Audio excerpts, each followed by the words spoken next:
I love NZ. Aku punya cowok fiksi baru dan menurut aku 1000 halaman tuh nggak cukup untuk bisa memahami ataupun mendeskripsikan dia. Jadi mari hari ini kita ceritakan secara panjang lebar. Jadi aku baru aja selesai baca Dark Moon The Grey City. Ini adalah Dark Moon versinya N-Team. Jadi kalau kalian tahu Dark Moon itu ada versi yang The Blood Altar dan itu adalah yang featuring sama Enhypen. Kebetulan aku mulainya baca dari yang The Grey City dulu. Dan yang versi The Grey City ini itu adalah versi sebelum timelinenya The Blood Altar. Jadi kalau di The Blood Altar itu si anak-anak N-Team di sini atau para werewolves di The Grey City itu mereka sudah sekolah di Sunshine City School kalau nggak salah. Tapi kalau di The Grey City mereka masih tinggal di Greyfield. Jadi ceritanya gini, ada satu orang anak yang dia itu tuh diasingkan ketika dia belum pindah ke Greyfield. Namanya adalah Kan. Kan ini itu dikucilin sama warga-warga di sana, bahkan dikurung, dan akhirnya hidup dia tuh bisa berubah ketika dia diselamatkan sama pasangan suami istri yaitu adalah Simon dan juga Joanna. Meskipun Simon sama Joanna ini adalah orang tua angkatnya Kan, tapi mereka tuh bener-bener sayangnya tulus banget ke Kan. Mereka tuh bahkan rela pindah dari satu tempat ke tempat lainnya untuk bisa besarin Kan dan membuat Kan itu bahagia. Sampai akhirnya tibalah mereka di Greyfield dan mereka itu punya suatu penginapan namanya adalah The Grey Inn. Jadi selama bertahun-tahun, The Grey Inn ini tuh hampir nggak pernah kedatangan customer ataupun tamu yang menginap di sana. Nggak pernah sama sekali. Hingga akhirnya ada 4 orang bersaudara yang datang untuk menginap dan lama. Jadi semacam kayak ngekos tinggal di sana. Dan tentu aja ini bikin Simon sama Joanna seneng dong. Apalagi ternyata 3 orang dari 4 orang bersaudara ini itu seumuran sama Kan. Dan mereka bahkan kakak tertuanya yaitu adalah Giri bertanya apakah bisa cariin sekolah dan kira-kira sekolah dari Greyfield itu di mana. Dan itu Simon sama Joanna senang banget karena akhirnya Kan tuh punya teman. Tapi sayangnya kehadiran dari 4 bersaudara ini dan 3 diantaranya itu satu sekolah sama Kan bikin Kan tuh ngerasa kayak gimana gitu, karena selama ini ternyata dia itu di sekolah tuh sangat miserable. Walaupun masa kecilnya itu dia juga sudah sangat menyedihkan, ternyata ketika dia udah besar, dia pindah ke Greyfield, dia sekolah, dia pun tetap dikucilkan, tetap dibully, dan dibulinya sama satu kawanan yang dipimpin sama seorang anak SMA juga, namanya adalah Krok. Dan Krok ini itu merasa dia punya kuasa, karena bapaknya itu semacam orang terkaya yang bisa mendanai banyak orang yang tinggal di Greyfield. 4 bersaudara yang memutuskan untuk tinggal di Greyfield, di Grey Inn lebih tepatnya, itu adalah Giri, Enzi, Najak, dan juga Tahel.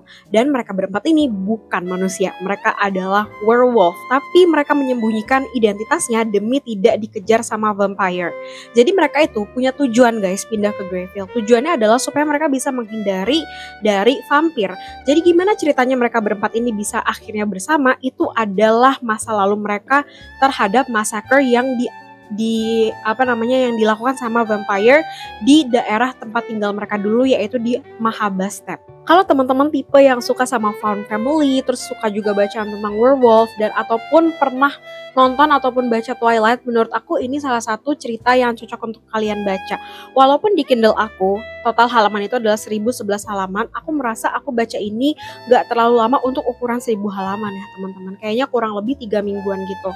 Dan menurut aku ceritanya ini tidak terlalu berfokus kepada relationship yang ada di antara para tokoh. Dan ini tuh ceweknya by the way cuma satu ya, namanya adalah Mika. Tapi gak berfokus ke situ. Fokus dari ceritanya adalah lebih ke bagaimana para werewolf ini survive dari sejak mereka itu meninggalkan Mahabastep dan sejak Mahabastep ini diserang oleh vampir. Bagaimana mereka survive, terus bagaimana mereka itu saling membantu satu sama lain. Dan kalau kalian tahu, aku kurang tahu ya cerita aslinya seperti apa, tapi di sini diceritakan bahwa werewolf itu mereka tinggalnya tidak bisa individualis. Mereka itu kayak grouping gitu ya. Jadi by pack gitu lah teman-teman. Mereka tuh hidupnya namanya ngegroup gitu. Nah, terus yang tadi aku sebutkan di awal bahwa aku punya cowok fiksi baru, itu adalah NZ. Jadi aku nggak bermaksud bias ya. Aku tahu bias aku itu Wiju. Nico dan juga Fuma nih ya, ada EJ di Kindle aku. Tapi menurut aku karakter Enzi di sini itu sangat menarik dibandingkan karakternya Najak, Tahel, Kan ataupun Giri. Bukan berarti karakter Kan tidak menarik ya teman-teman, tapi karakter Kan ini di sini sangat berpengaruh karena center dari ceritanya itu memang di dia. Walaupun beberapa werewolf lainnya yang pada akhirnya nanti akan juga ada muncul beberapa tokoh baru di pertengahan dan menjelang akhir cerita, tapi menurut aku karakter Enzi di sini sangat menarik gitu ya. Pertama, Enzi itu dia tuh suka bergumam dalam hati, tapi dia tidak bisa mengungkapkan perasaannya. Dan ini sangat menarik sekali menurut aku. Maksudnya menarik untuk lebih dibahas secara mendalam gitu ya. Walaupun di sini Enzi tuh bukan tokoh utama yang benar-benar utama kayak Kan. Terus juga dia tuh apa ya? Dibilang nonchalant kayak Najak juga enggak, dibilang yang kayak Kan yang gak peduli, terus benar-benar avoidant dari dunia pun juga enggak gitu ya. Jadi karakter dia tuh benar-benar kayak manusia tapi dia bukan manusia gitu, dia werewolf. Jadi karakter dia yang pertama, dia itu tuh suka ngisengin temennya. Dia tuh pinter dan dia tuh agak-agak sombong gitu loh. Karena dia tahu dia pinter, dia sombong. Dan pertama kali dia kenal sama Giri, dia tuh sebenarnya nggak terlalu percaya sama orang gitu ya. Dia tuh nggak terlalu percaya sama orang-orang yang menyelamatkan dia pada awalnya. Tapi seiring berjalannya waktu, dia bonding dengan saudara-saudaranya atau brothersnya yang lain, ada Najak, Tahel, dan juga Giri gitu ya. Mana lagi Giri tuh orangnya tuh sangat bijaksana yang bener-bener yang ngikutin tradisi. Terus ada Najak yang bener-bener patuh sekali sama tradisinya werewolf.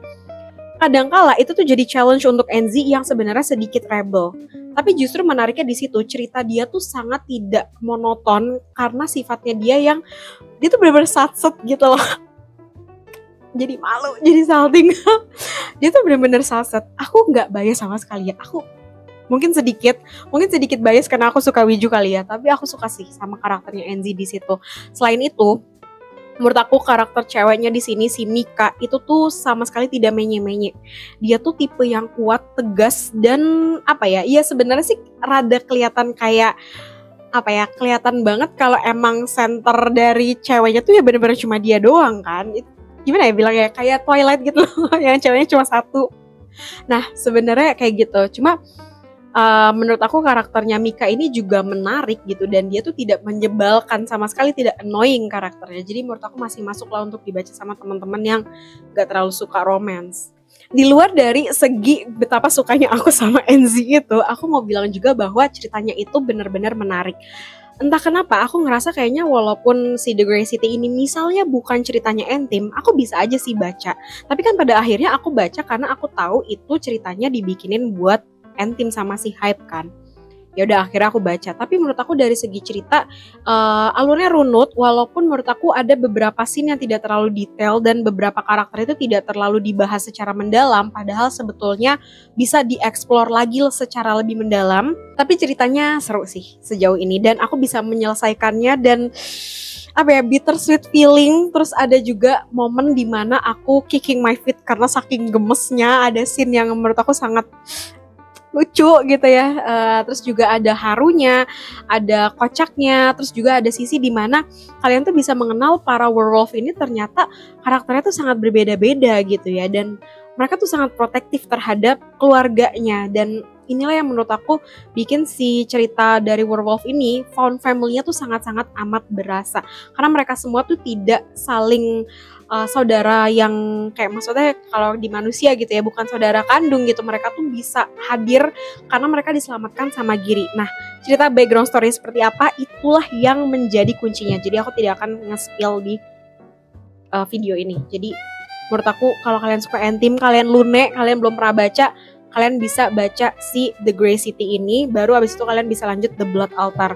Dan The Grey City ini versinya itu ada banyak. Pertama ada webtoonnya, ada web novelnya, dan ada web novel versi Indonesia. Aku bacain versi Inggris itu dari Wattpad ya teman-teman. Dan menurut aku versi webtoonnya sejauh yang aku baca tuh sedikit berbeda dengan versi web novelnya. Dan aku pribadi kalau ditanya, aku jauh lebih suka sama yang versi web novelnya karena jauh lebih detail dan bisa aja gitu ngebayangin yang lebih detail lagi dibandingkan dengan kita udah ada gambarannya di manhwa gitu kan, udah ada gambarannya kurang seru gitu ya untuk membayangkannya. Jadi aku prefer web novel banget sih, and I love NZ.